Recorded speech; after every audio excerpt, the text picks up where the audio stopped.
Y así estamos comenzando un nuevo capítulo de esta temporada de Biblia Fácil, Maravilloso Jesús. Y qué lindo es poder acompañar el ministerio de Cristo desde su encarnación, o sea, su nacimiento, y todos los milagros que hizo, la predicación, el mensaje, las cosas que hacía para poder beneficiar al ser humano. Estamos viendo el ministerio de Jesús desde el libro de San Mateo. Mateo fue un discípulo de Cristo, así que él a primera mano conoce todos aquellos detalles que él escribió allí en su libro. Y hoy, en este segundo capítulo, vamos a continuar hablando sobre el capítulo 1, donde existe una genealogía para poder presentar a Jesús. Y como ya vimos en el capítulo anterior, la genealogía era necesaria para que todos podamos comprender de que Jesús es el Mesías. Por eso es que es presentado como descendiente de Abraham y como descendiente de David, porque las profecías decían que el Mesías sería un descendiente de David. Hoy vamos a hablar sobre un tema muy particular y se trata de por qué en una genealogía tan importante como la genealogía de Jesús aparecen entre tantos nombres el nombre de 5 mujeres. Y tú puedes decir, pero ¿por qué está diciendo eso? Es que entendiendo la cultura de la época, el nombre de mujeres no eran colocados siempre en las genealogías. Solamente era colocado el nombre de los varones. ¿Por qué es que Mateo incluyó, y específicamente, 5 nombres de mujeres en la genealogía de Jesús? Eso será lo que veremos hoy. Y analizaremos la historia de cada una de estas 5 mujeres que sin duda nos van a sorprender y al final nos va a traer tanta esperanza para nuestra vida. Bienvenido una vez más, un grande abrazo para ti. Gracias por estar allí acompañando este programa de Biblia Fácil. Si estás allí con Biblia en mano y un corazón dispuesto, vamos a pedir que el Espíritu Santo hable a nuestro corazón. Y antes, como siempre, quiero presentarte un regalo. Se trata de un curso bíblico, Jesús restaurador de la vida. De ese Jesús del cual estamos hablando, ahora podemos descubrirlo mejor a través de un curso bíblico, Jesús restaurador de vida. Puedes solicitarlo a través de nuestro WhatsApp, que es el +5512 98 100 14 60, o también puedes ingresar a nuestra página web estudielabiblia.com. Muy bien, estamos listos para una jornada más. Estamos en un ambiente lindo, natural. Estamos aquí grabando esta temporada especial desde fuera de estudios para que de una manera más íntima podamos conversar y podamos aprender sobre nuestro maravilloso Jesús. Vamos a hacer una oración y luego vamos a abrir la Biblia. Oramos. Gracias, Señor, te damos por esta linda oportunidad que tenemos de poder reflexionar en tu palabra. Gracias por aquella inspiración linda que nos ayuda a comprender mejor tu ministerio y la razón por la cual viniste a este mundo. Gracias porque nosotros somos el objeto de ese amor. Como seres humanos, imperfectos y pecadores, tú un día dejaste toda la gloria celestial para venir, encarnarte, ser como uno de nosotros para darnos vida y salvación. Hoy queremos que nuestro corazón se llene de esperanza. Queremos encontrar que a pesar de las debilidades y fracasos en la vida, podemos encontrar en ti restauración completa. Entregamos nuestra vida, bendice a las personas que en este momento están participando de este programa desde sus hogares, desde algún lugar de este mundo. Danos tu bendición, que tu Santo Espíritu esté con nosotros y tus promesas nos abracen tan fuerte. En el nombre de Jesús. Amén. ¿Sabes que en el libro de Mateo capítulo 1 aparecen 5 mujeres y un solo descendiente? Mateo capítulo 1 versículo 3 dice así: y Judá engendró a Tamar, a Fares y a Zara, Fares a Hesrón y Hesrón a Aram. Versículo 4, ahí aparece Aminadab. El versículo 5 aparece Rahab. En el versículo 6 aparece la mujer de Urías. Y en el versículo 16 aparece el nombre de María, del cual nació Cristo. 5 nombres de mujeres en la genealogía de Jesús. ¿Por qué aparecen estas 5 mujeres? Tú sabías que ninguna de ellas podía tener hijos, pero finalmente todas engendraron al mismo descendiente. Ninguna era socialmente aceptada. Todas se convirtieron en ejemplo para su propia sociedad y para la sociedad humana de todas las generaciones, sin ser aceptadas en su generación. Porque todas ellas engendraron un descendiente que fue llamado el Hijo del Hombre o el Hijo de Dios, porque es totalmente hombre y totalmente Dios. Estamos hablando de la naturaleza de Cristo. ¿Y por qué fueron incorporadas en la línea de descendientes humanos de Jesús? ¿Qué cosa tiene que ver eso con nosotros? Pues veamos. Sus nombres están en la genealogía de Jesús, dada por Mateo, capítulo 1, desde el versículo 1 al 17, y ya te mencioné los versículos donde está Tamar, Rahab, Ruth, Betsabé y María. 5 nombres. Comencemos con la primera, Tamar. Tamar es conocida como la despreciada. Su historia está en Génesis capítulo 38, versículos 6 al 30. Tú puedes leer toda su historia. ¿Sabes que después de que los hijos de Jacob vendieron a José, su hermano, y los madianitas obviamente lo llevaron como esclavo para Egipto, Judá se apartó de sus hermanos y se fue a vivir en un lugar en el cual vivía su amigo que se llamaba Hira? Y ahí en esa tierra se casó con una cananea, hija de Suba. Ellos tuvieron 3 hijos, Onán y Sela. Y bueno, no importa dónde los hijos de Jacob iban, siempre les acompañaba la historia de la familia. Rápido la gente se enteraba de las promesas que Dios había hecho a Abraham, a Isaac y a Jacob. Y la promesa más fascinante tenía relación con el descendiente que vendría a través de ellos, que sería una bendición para la humanidad. Ese descendiente pues era el Mesías. Por eso es que todas las mujeres en ese tiempo querían tener un hijo varón. Y todas las personas que escuchaban aquella historia quedaban fascinadas. Entre ellas una señorita llamada Tamar. Le fascinaba tanto el futuro de esa familia. Tanto le atraía la historia que un día ella soñó formar parte de esa historia. Y solamente había una manera: casarse con el primogénito. Pero obviamente esto no lo podía decidir ella. Sin embargo, había algo que sí podía hacer. Se hizo amigo de la familia, especialmente del padre, y sabía muy bien cómo hacer las cosas. Porque era el padre quien tomaba la decisión de conseguir esposa para sus hijos. Y Judá tenía que ser muy cuidadoso en esto. Conocía su responsabilidad. Él tenía que asegurarse que a través de él vendría un descendiente, a través de él se cumpliría la promesa del Mesías. Así que Tamar pues lo impresionó bien. Ella adoptó los principios tradicionales del pueblo de Israel y abandonó los suyos. Y obviamente Judá dio como esposa a su primogénito. Ahora ella era miembro de la familia que tanto quería. Sus sueños parecía que ahora se convirtieron en realidad. ¿Qué más importaría si es que ella iba a formar parte de la descendencia de Abraham? Ahora era la esposa del primogénito de Judá. Pero todavía había muchas cosas que obviamente necesitaba conocer, mas ella estaba dispuesta a abandonar todo simplemente por formar parte. El problema es que su marido era malo. Por eso es que finalmente dice que murió el primogénito de Judá. Y triste que quedó sin hijos. Y esta situación empeoró su caso, porque ahora nuevamente acabaron sus sueños. Pero había una antigua ley que podría socorrerla. Onán, su cuñado, tenía el deber de casarse con ella, y así el primer hijo que engendrara pertenecería al hermano muerto, o sea, al primogénito. Y eso fue exactamente lo que Judá hizo. Ordenó a Onán que se pueda casar con Tamar, su cuñada, para que pueda levantar descendencia para su hermano. Onán se casó con ella, pero no quiso engendrar hijos para su hermano. Y esto no agradó a Dios. Y Dios castigó a Onán y también murió. Ahora otra dificultad para esta que quedó viuda por 2 veces. Todo su proyecto parecía echarse a perder. Y es cierto que quedaba el último hijo que se llamaba Sela, solo que él también tenía el deber de levantar descendencia, solo que era muy muchacho, no tenía ni siquiera edad para casarse. Así que Tamar tuvo que irse a la casa de su padre y allí permanecer como viuda por lo menos hasta que Sela pueda crecer más.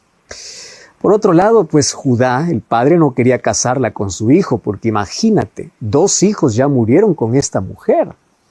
Y bueno, si es que esto sucedía, él quedaría imposibilitado de tener un descendiente y estaría fuera del linaje del Mesías. Y eso era impensable. Pero cuando llegó a la edad de que Sela, su hijo, podría casarse, Judá no hizo nada, absolutamente nada. Y al ver que estaba de brazos cruzados y que no le importaban los descendientes, Tamar tomó una acción extraña, un plan extraño, claro, en armonía con la ley de su tiempo.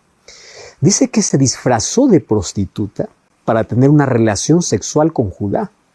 Y cuando Judá se enteró de que su nuera estaba encinta, claro, sin saber que el niño era de él, pensó que había fornicado la nuera y dio la orden para poder castigarla de acuerdo a la ley. Y de acuerdo a la ley ella debía ser quemada.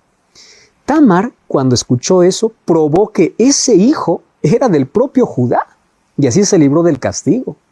Además, así también aseguró su presencia en la genealogía del Mesías, porque en lugar de tener un hijo, pues tuvo mellizos.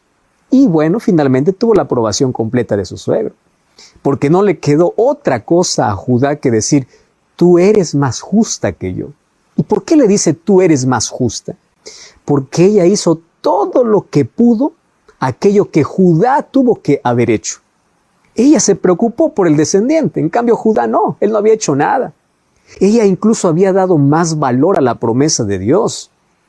Ahora, en su mente, pues lo que hizo en ese tiempo estaba en armonía con la ley de su época. Esto no es un ejemplo a seguir hoy. Por eso es que para ella no había ningún delito. Ahora, más tarde, cuando Jacob profetizó el futuro de los hijos acerca de Judá, en Génesis capítulo 49, versículo 10 dice, no será quitado el cetro de Judá, ni el legislador de sus pies, hasta que venga Shiloh, y delante de él se congregarán los pueblos. Shiloh aquí es una referencia al Mesías. O sea, sin Fares, el hijo de Tamar, esto no hubiese sido posible. ¿Entiendes? Ahora, Tamar, aunque pagana, ella entró en la genealogía de Cristo. ¿Por qué? Porque estuvo dispuesta, primero, a abandonar su paganismo para integrarse al pueblo de Dios. Ella creyó en las promesas de Dios y vivió para ellas. Ahora, lo que al parecer primero no podría tener hijos, engendró al verdadero sustituto del primogénito de Judá. Un nuevo primogénito que entró en la genealogía del primogénito verdadero de Israel, es decir, acerca de Jesús. Si tú te sientes despreciado en la vida, si tus planes se echaron a perder, yo quiero decirte algo. Dios puede restaurarte completamente. Las mayores bendiciones aún no han llegado. ¿Qué cosa es lo que aprendemos de Tamar? Olvidemos obviamente de la manera como actuabas de acuerdo a las leyes de su tiempo. Pero una de las cosas que aprendemos de Tamar es la persistencia en creer en las promesas divinas. Los seres humanos hoy a menudo sabemos de las promesas de Dios, pero no hacemos nada, absolutamente nada, ni para creerlas, ni para que éstas se ejecuten.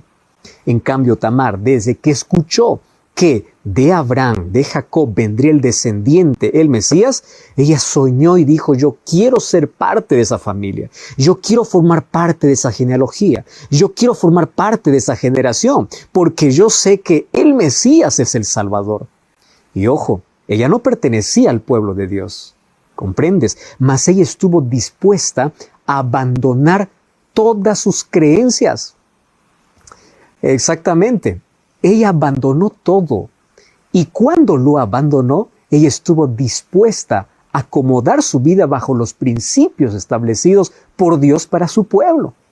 ¿Tú estarías dispuesta a abandonar todas tus absurdas creencias solamente para que las promesas de Dios se cumplan en ti?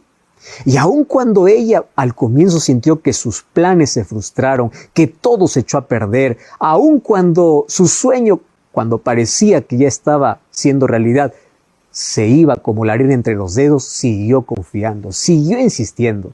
Dios está buscando personas que estén dispuestas.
dispuestos a abandonar su idolatría, que estén dispuestos a abandonar sus viejas costumbres, pero que se aferren a las promesas de Dios.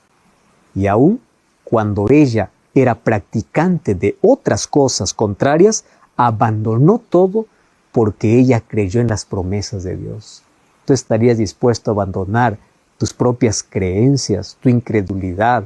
Tú estarías dispuesto a abandonar tus propias tradiciones, tu propio paganismo, para poder aferrarte a las promesas de Dios.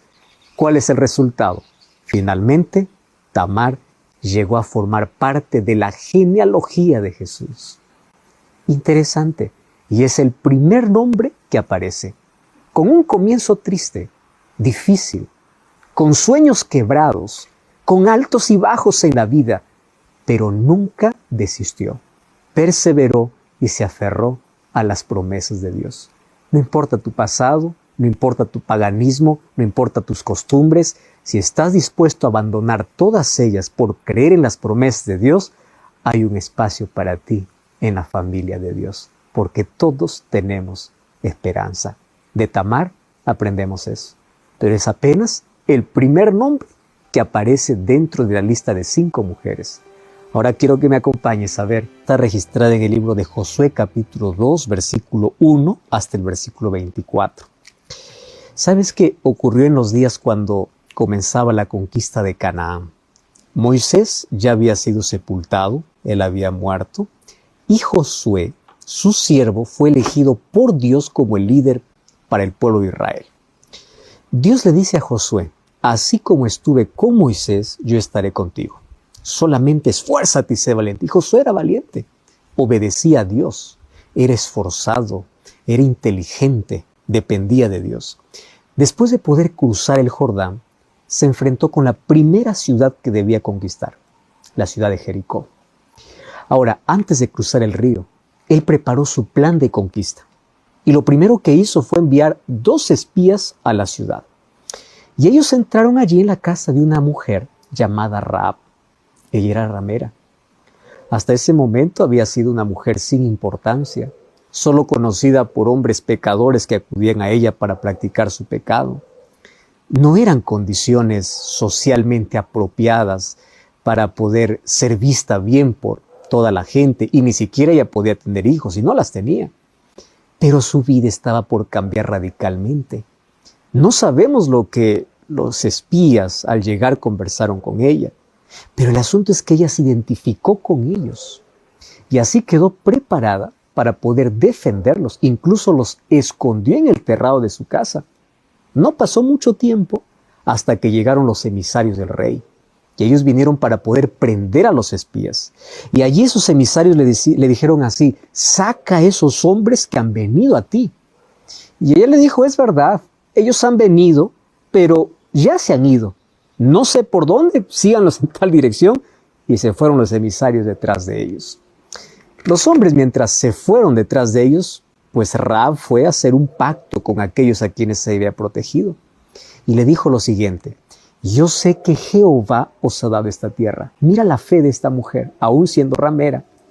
Y ella dice: porque hemos oído lo que ha hecho Jehová con el Mar Rojo, con los reyes que están al otro lado del Jordán.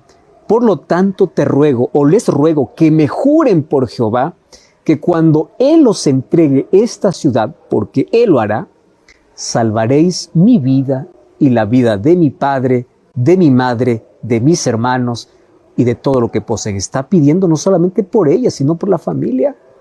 Ella estaba seguro de que lo que Dios estaba haciendo estaba dentro de sus planes. Tenía la convicción del poder de Dios. Además, sabía que Dios actuaría únicamente a través de Israel y depositó toda su confianza en Dios y en su pueblo. ¿Qué cosa hicieron los espías? Pues aceptaron el pedido, solo que pusieron 2 condiciones.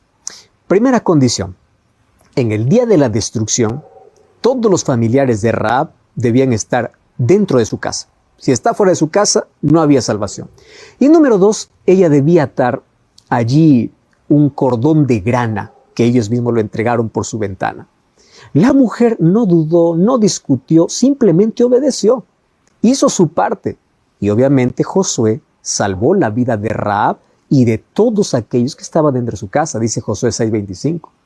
Pero obviamente todo lo demás fue destruido. Quemó los objetos de bronce, de oro, de plata, de hierro. Aquellas cosas buenas lo colocó en el santuario, pero todo lo demás fue destruido. Y a partir de allí, Rahab habitó entre los israelitas y fue incorporada al pueblo de Dios. ¿Sabes que los objetos de valor de la ciudad fueron al santuario? Pero lo más importante fue que una mujer se incluyó a la familia de Dios. Y luego, ¿qué sucedió? Rahab se casó con un importante príncipe de Israel llamado Salmón. Y Dios la colocó dentro del linaje de Cristo. ¿Sabes que los pecadores que se tornan miembros de la familia de Dios dejan de ser pecadores? Porque la fe los lleva por un camino que antes nunca habían transitado. En cambio, aquellos que no confían en Dios pues están fuera. Pero el camino de la confianza en Dios es el camino de la integración con Cristo, es el camino de la salvación. Y Rahab estuvo dispuesto a recorrerla y se convirtió en un gran ejemplo para los pecadores de todos los tiempos. De que no importa tu pasado, no importa tu pecado, puedes dejar todo y puedes unirte al pueblo de Dios. Recuerda, Tamar fue despreciada, pero ella formó parte del pueblo de Dios porque creyó en las promesas de Dios, renunció a su paganismo y formó parte de la genealogía de Cristo. Rahab era la prostituta, creyó en Dios de lo poco que sabía, aun cuando había caído profundo. Finalmente Dios lo restauró.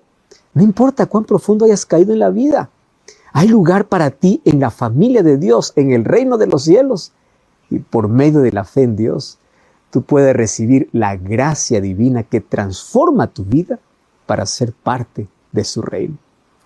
La tercera mujer que aparece en la genealogía de Jesús es Ruth. Ruth es conocida como la Moabita. Sabes que ella nunca pensó en casarse con un israelita. Ruth y todos los moabitas en sí despreciaban a los israelitas. El problema era que eran parientes lejanos, porque los moabitas eran descendientes de Lot, y Lot era sobrino de Abraham, de quien descendían los hijos de Israel. Solo que las relaciones entre ellos habían sido malas, muy malas desde siempre. Además, para casarse con un israelita, pues una moabita tendría que viajar hasta Israel, y eso era imposible, impensable por el momento. Pero sabes que a veces la vida coloca a personas en circunstancias muy inesperadas. Resulta que vino hambre sobre el pueblo de Israel y una familia de Belén decidió trasladarse hasta los campos de Moab. Papá, mamá y sus 2 hijos, es decir, Abimelech, Noemí y sus 2 hijos. Y dice el libro de Ruth que allí permanecieron por 10 años. Durante ese tiempo, los 2 hijos se casaron. Y después, en momentos sucesivos, los 3 hombres murieron. Murió el papá y los 2 hijos. Y Moab pues ya no ofrecía buenas perspectivas para las viudas. En realidad todo era negativo, todo era difícil. ¿Qué hacer? Solo había una posibilidad. Noemí decidió volver para Israel, ahora totalmente sola. Por lo menos ahí tenía parientes y las leyes de Israel protegían a las viudas. Entonces, Noemí le pareció justo poder dejar a sus nueras en Moab para que ellas pudiesen casarse de nuevo, tener sus propias familias. Pero ahí aparece una nuera llamada Ruth que prefirió acompañar a su suegra. Y en el libro de Ruth capítulo 1 versículo 16 dice: no me ruegues que te deje, porque no te dejaré. No quiero que te apartes de mí o no me apartaré de ti. Donde tú vayas, yo iré.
iré. Donde quiera que vivieres, viviré. Tu pueblo será mi pueblo y tu Dios será mi Dios. ¡Qué decisión tremenda! Ahora, eso es una decisión muy extraña para una moabita, pero habla muy bien acerca de la influencia de una familia israelita que había ejercido sobre ella, especialmente de la suegra. Aquí hay una relación estrecha entre suegra y nuera. Ahora fíjate, a través de su suegra, pues Ruth había conocido al Dios de Israel y estaba decidida a servir a ese Dios y a formar parte de ese pueblo. Así que Noemí le dijo, está bien, vamos juntas, y ambas retornaron. Las dos llegaron para Belén, pobres, solas, viudas, sin ninguna posibilidad social de tener hijos, sin saber lo que el futuro inmediatamente les esperaba.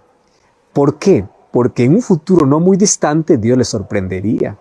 ¿Por qué? Porque Dios siempre abre nuevas posibilidades, aquellas cosas que ni siquiera imaginamos. Por el momento, obviamente que ellas se conformaron con la cosecha de los pobres, que era una provisión de una ley israelita que decía que habría que dejar para los pobres parte de la cosecha. Ruth se fue a escoger espigas o a recoger las espigas sueltas ahí en el campo de Booz, y en ese tiempo estaba en cosecha de trigo, y ahí se conoce con Booz. Booz era un hombre temeroso de Dios, lleno de bondad, generoso, y para él fue una alegría descubrir de que era pariente de esas mujeres. Y las dos mujeres, al saber eso, pues sintieron que Dios estaba con ellos y se aferraron a esa bendición. Y habían confiado tanto en Dios y ahora Dios estaba trabajando en su favor. ¿Cuánta felicidad puede surgir de una experiencia dolorosa, negativa, de pobreza, de soledad? Pero cuando a pesar de todo te sigues aferrando a Dios. ¿Sabes lo que sucedió? Booz se convirtió en el Goel para ellas. ¿Qué significa Goel? Goel significa redentor. Así que Booz redimió la heredad que había sido de Abimelech, esposo de Noemí. Y luego se casó pues con la viuda de su hijo, es decir, con Ruth. Y en el matrimonio, los ancianos que estaban allí en la puerta bendijeron a Ruth la moabita, que no formaba parte del pueblo de Israel, y le desearon para ella la misma bendición que había recibido Raquel, que había recibido Lea, por medio del cual edificaron la casa de Israel. Además, pidieron a Dios que la casa de Booz fuera como la casa de Fares, al cual Tamar concibió de Judá. ¿Recuerdas el nombre? Este personaje ya vimos. Y dice que de Fares, en quinta generación, descendía Salmón, el que se casó con Rahab, la ramera de Jericó, cuyo hijo, ¿quién era? Booz. Y este Booz y Ruth tuvieron un hijo que se llamó Obed, que fue padre de Isaí. ¿Y sabes quién fue Isaí? Papá de David, el más grande rey de Israel, del cual vendría el Mesías, el Rey eterno. Tú estás entendiendo que detrás de las circunstancias más difíciles, las personas que deciden confiar en Dios siempre son bendecidas. Ahí está Ruth la moabita angustiada, que encontró a Dios, encontró su ciudadanía, encontró las bendiciones y formó parte de la genealogía de Jesucristo. Sabes que todos podemos alcanzar esta experiencia. A pesar de las dificultades de la vida, continúa creyendo en Dios, continúa aferrándote a Dios. Y vas a ver que grandes cosas vienen para tu vida. Imagínate, aquí repasando estos dos personajes, estas dos historias. La historia de Rahab me enseña de que no importa mi pecado, no importa mi pasado, no importa dónde he caído, si es que yo confío y tengo fe, por la fe formo parte de la familia de Dios. Y con Ruth yo aprendo que, aunque ella no conocía muy bien quién era el Dios de Israel, por la influencia de una familia, ella estaba dispuesta a abandonar todo. ¿Abandonar qué? Sus costumbres, sus tradiciones, su familia, por servir a aquel Dios que había conocido. Esa es la decisión que Dios está buscando en todas las personas. Personas decididas, personas que digan, yo estoy dispuesto a abandonar todo porque yo creo, yo tengo fe, yo me aferro a una promesa. ¿Y sabes qué cosa hace Dios con aquellas personas que se aferran a sus promesas? Lo que hace Dios es bendecirlas. Por eso es que tanto Rahab, tanto Ruth forman parte de la descendencia de Jesús. Recordemos que estas dos mujeres, o por lo menos las tres mujeres que ya hemos visto, ninguna de ellas pertenecía al pueblo de Israel. Tamar no pertenecía al pueblo de Israel. Llegó a pertenecer por medio de la fe.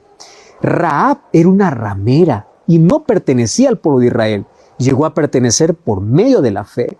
Ruth era una moabita, no pertenecía al pueblo de Israel, pero llegó a pertenecer por medio de la fe. Eso es lo que hace la fe. La fe nos rescata, la fe nos restaura, la fe nos trae de los lugares más cenagosos de la vida y nos hace hijos de Dios. Es eso lo que nosotros podemos hacer cuando creemos en Dios, o lo que podemos ser cuando creemos en Dios. Así que no estés allí pensando en lo que has hecho, en lo que eres ahora, sino en lo que serás por la gracia de Dios. Una de las cosas que me encanta es que cuando Dios mira a los seres humanos, no los mira como nosotros miramos. Nosotros los apuntamos rápidamente por sus errores y los llamamos por sus pecados. Pero cuando Dios mira al ser humano, mira su motivación, mira su sueño, mira su intención, mira su deseo, mira su arrepentimiento, mira el deseo profundo que tiene para cambiar. Y si ellos tienen fe y se aferran a las promesas de Dios, Dios los llama para formar parte de su familia. Por eso es que dentro de la familia de Dios, todos han sido pecadores rescatados, pecadores restaurados, y el cielo estará lleno de grandes pecadores arrepentidos. Porque todos somos pecadores, pero estarán aquellos que se hundieron tanto en la vida como Rahab la ramera, pero un día abandonó su vida de pecado, porque por la fe aceptó al Dios verdadero. Aquel que acepta a Cristo y se aferra a las promesas de Dios, siempre tiene un cambio en su vida. Muy bien, hasta aquí hemos visto tres nombres que ya representan nuestra historia. Hemos visto a Tamar, hemos visto a Rahab y también hemos visto a Ruth. Y aún faltan dos personajes que aparecen en la historia, en la genealogía de Jesús, que ahora vamos a analizar. Se trata de Betsabé y se trata de María. ¿Quiénes fueron estas dos mujeres? Eso es lo que veremos a continuación. Hermosa. Un día en el calor de la tarde, Betsabé se bañaba con la mayor inocencia y tranquilidad de la vida. Ella era nieta de Ahitofel. Ahitofel era el hombre más sabio de Israel. Era un político inteligente y perspicaz que siempre trabajaba al servicio del rey. Y también, obviamente, Betsabé era la esposa de un alto oficial del ejército. Él era un hitita, o sea, un extranjero, pero era uno de los hombres más valientes del reino, a quien el rey valoraba mucho. Esta mujer era feliz, nada pretendía de las cosas que las otras personas comúnmente codiciaban, y ni siquiera reclamaba un hijo que no tenía, que esto era tan anhelado por cada mujer israelita. Sin embargo, aquella tarde, aunque su marido estaba lejos, allí en la guerra, ella estaba en el patio de su casa y mientras se bañaba distraída y tranquilamente, en ese momento tranquilo, se transformó en una puerta hacia la angustia mayor de su vida. Porque allí del otro lado, después de despertar de una siesta, estaba el rey David que se paseaba en el terrado de su palacio y la vio. Y al verla sufrió un choque emocional intenso, irresistible. Así que mandó a buscarla y se acostó con ella. El mal ya estaba consumado. Él no pensó en nada y ella tampoco se resistió. Y el castigo de la ley era terrible. Era muerte para él y para ella. ¿Y qué ocurre en la mente, en el sentimiento, en la voluntad de aquel que siente que acaba de arruinar todo? Bueno, primero es la culpa, pero para empeorar las cosas, después de algunos días, ella le dice a David, estoy embarazada. Y el hijo que ella no había podido tener durante mucho tiempo con su esposo, ahora estaba comenzando a formarse en su vientre, más resultado de ese encuentro con David. David rápidamente pensó, ¿cómo ocultarlo? ¿Cómo? Y sabes que allí él pensó en un crimen. Un crimen llama a otro crimen mayor. Él maquinó primero un plan para que Urías pareciera ser el padre. Mandó llamar al marido para que durmiera con su mujer y así pueda creer que el hijo que espera pues es de él. Pero no le resultó. Finalmente él tramó la muerte de su oficial Por eso es que él mandó una carta por el mismo hombre y fue muerto por sus enemigos para que Betsabé quedase libre y pudiese él casarse con ella. Así murió Urías y David la tomó por esposa. Pero en esta vida todo se sabe y las consecuencias siempre llegan. Un día Dios envía al profeta Natán y lo enfrenta. Primero le cuenta una historia que termina enfureciendo al rey David y diciendo: ese hombre merece morir porque ha cometido un abuso. Luego el profeta le mira a los ojos y le dice: es que ese hombre eres tú. Y yo vengo de parte de Dios. Y Dios te dice que lo que tú has hecho en secreto, Él lo hará delante de todo Israel a plena luz del día. Y ahí hay un terrible. Dice: tomaré a tus mujeres delante de tus ojos, les daré a otro. Y en ese momento David se arrepiente y dice: pequé contra Jehová. Y su arrepentimiento lo podemos encontrar en Salmo 51. Ten piedad de mí, oh Dios. Y el profeta Natán le dice: sabes, Jehová te ha perdonado. Te ha perdonado, tú no morirás. Y es que es así como Dios perdona a aquel que se arrepiente. Si hay un arrepentimiento genuino, Dios no demora en perdonar. Grande es su misericordia, es inexplicable su bondad, es ilimitado. Y el perdón elimina la culpa, pero no siempre evita las consecuencias que traen nuestras decisiones apresuradas.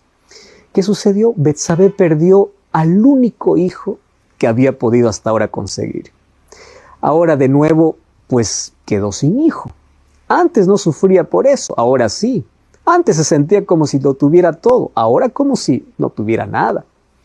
Pero lo nada del ser humano que sí se arrepiente no es limitación alguna para Dios.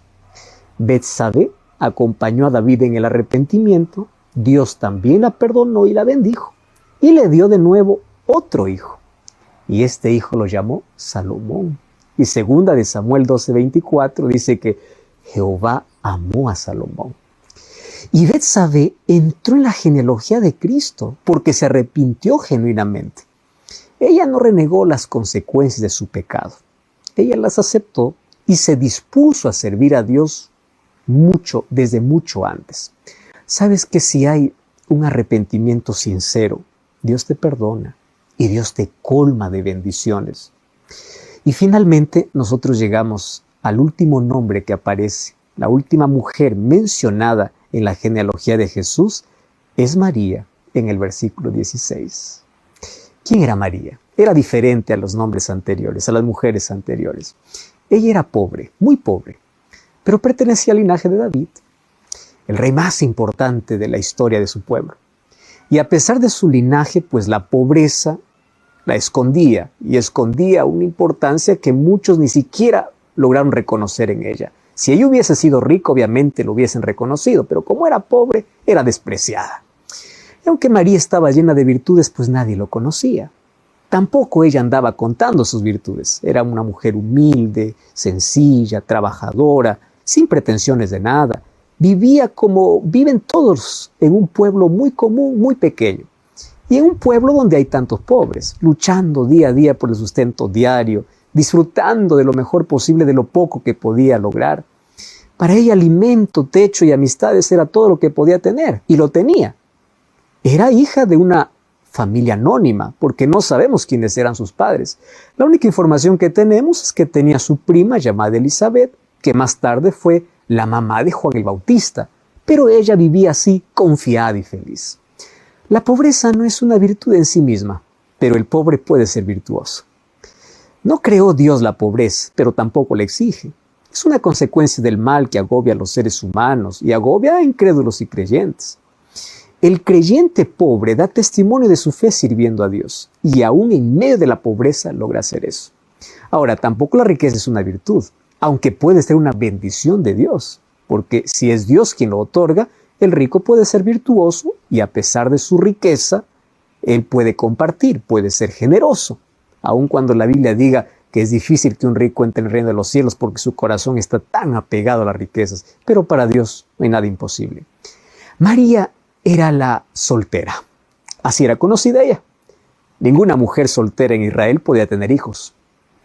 Pero esa falta de hijos pues le hacía ganar el respeto de la comunidad y el derecho a todos los beneficios que las leyes de Israel pudieran otorgarle a una mujer sin marido. Y una de ellas pues era el derecho a la protección. Ella jamás quedaría allí desamparada. Ella era protegida por su padre, si es que su padre vivía, o por un pariente muy cercano, si es que su padre hubiera muerto. Pero siempre ella pertenecía a una familia. O sea, toda soltera en ese tiempo tenía esa seguridad. Era respetada, era admirada, mucho más si era virtuosa. Y María tenía todo esto, que por su pobreza obviamente nadie lo reconocía, pero valía mucho. Pero por su condición de soltera, obviamente ella no tenía hijos. Un día, sin transgredir la ley, quedó embarazada. Y ya sabemos que un ángel vino y se presentó el hijo que sería la madre del Salvador. Solo que la sociedad jamás entendería eso. Una soltera embarazada daría origen a un juicio y a un castigo que sería la muerte. Lo que para las mujeres casadas sería el comienzo de la felicidad, para María sería el fin de todo su prestigio y el comienzo de una tragedia, que era la muerte. Pero sabes que a ella no le importaron todos los riesgos, solo le importó que Dios cumpla su plan. Ella sabía todo lo que tenía que enfrentar.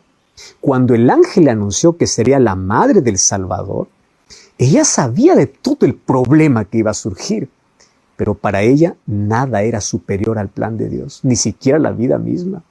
Así que con su fidelidad a Dios estaba tan segura como siempre lo había estado.